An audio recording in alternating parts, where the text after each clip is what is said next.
Let's jump right into today's explainer. We're deconstructing an absolute masterclass in classic adventure quests. We're looking at our main character, Gemma, and her best friend Milo, who, yes, happens to be a lemur, and seeing exactly how a compelling, classic narrative structure is built right before our very eyes. You know that feeling when you want something so badly you just ignore every single red flag staring you in the face? Well, let's be real, our heroes Gemma and Milo definitely did. When you're desperate for an adventure, it's wild what you'll convince yourself to overlook, right? This story uses that totally universal feeling to launch us straight into the unknown. Section 1. Anatomy of an Adventure, and in media res. Okay, to really understand why this works so well, look at how the author uses in media res, dropping us right into the thick of things. We're instantly hooked, aboard the Mystic Reed, with saltwater literally spraying Gemma's glasses. We aren't bogged down in weeks of boring travel. Instead, we get these 4 distinct timeline anchors smoothly transitioning us from the shady tavern deal 3 weeks ago directly to the active discovery of the island today. We get the action first, context second. And right in the middle of this chaos, we get this incredibly efficient little character nugget. Gemma remembers the left side of the boat is port simply because both words have exactly 4 letters. But right and starboard? Completely different letter counts, so she just ignores them. It tells us right off the bat that Gemma is analytical, pragmatic, and honestly, maybe just a little bit stubborn. Section 2. The Shady Tavern Deal. Every classic quest has to have a guide, the person who sets the hero on their path. If we rewind 3 weeks to the Starlight Tavern, our inciting incident is this handsome, mustachioed sea merchant pitching her the most greatest treasure in the world. Is it grammatically highly suspicious? Absolutely. But is it enticing? 100%. He officially launches her quest with this massive promise, and despite her logic, she's completely hooked. But man, she deliberately ignores some massive red flags to get here. First, the price is sky high. Second, the guy literally has corn stuck in his teeth. Not exactly screaming trustworthy elite, right? Third, if this treasure is so amazing, why isn't he getting it himself? And the cherry on top, he tries to do this cool, mystical disappearing act under the table, but then has to awkwardly reach back up to grab his hat. She ignored the whole shebang out of pure desperation for an adventure. Which leads us to an absolutely fantastic vocabulary word. Hornswoggled. Meaning, to get cheated or tricked. It perfectly bridges the gap from that shady tavern deal to the moment Gemma is standing in a dusty, seemingly empty island hut feeling like a total fool. It's the exact word she uses to describe that awful sinking feeling in her gut. Moving to Section 3, the Forgotten Island. But here's the twist. She wasn't actually hornswoggled. Finding uncharted territory is a staple of any classic adventure quest. And what a visual we get. The sand she steps on is blue and dark green, literally the exact color of the ocean, which totally explains how the island stayed hidden in the first place. She spots exactly 3 trees, an overgrown hut, and a handmade brown stone cave. It's intimate, it's mysterious, and it's vividly specific.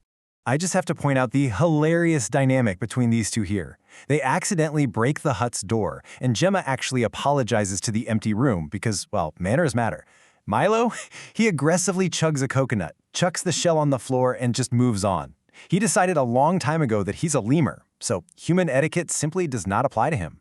It's such a brilliant way to inject some levity into a tense exploration scene. But things get serious pretty fast inside.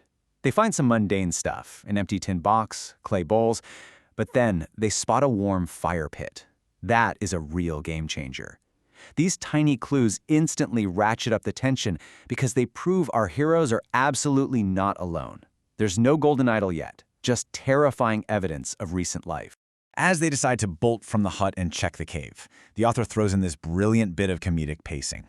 Gemma insists they search every nook and cranny. Milo squeaks a question, and she defensively explains that a cranny is basically just a nook.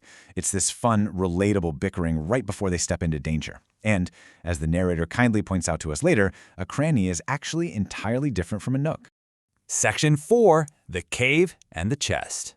So stepping out of the bright midday sun and into this dark red stone cave, the tone completely shifts. We're moving from simple exploration into active, high-stakes puzzle solving. But the story keeps its charm. Gemma asks Milo to toss her the flint to light a torch, and in the pitch black, he hits her square in the forehead. It just shows these are real, flawed characters who haven't quite nailed the smooth adventurer aesthetic yet.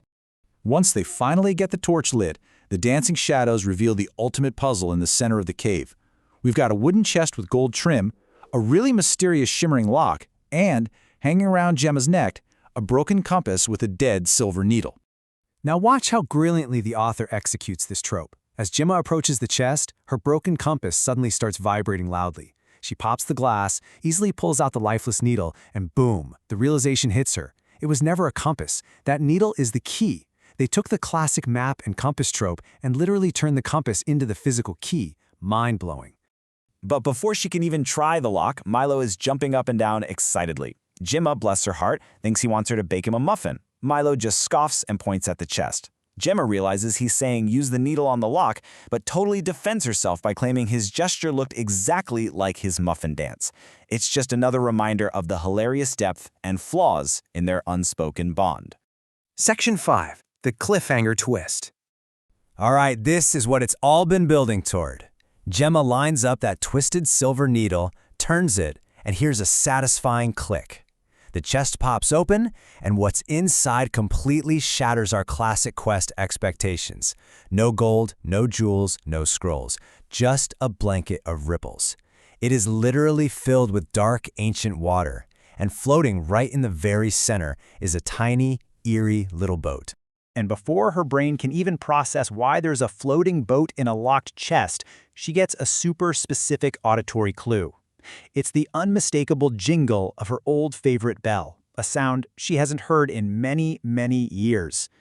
It triggers this massive, instantaneous memory. Which brings us to the final, chilling line of the excerpt. Oh, Bramblant.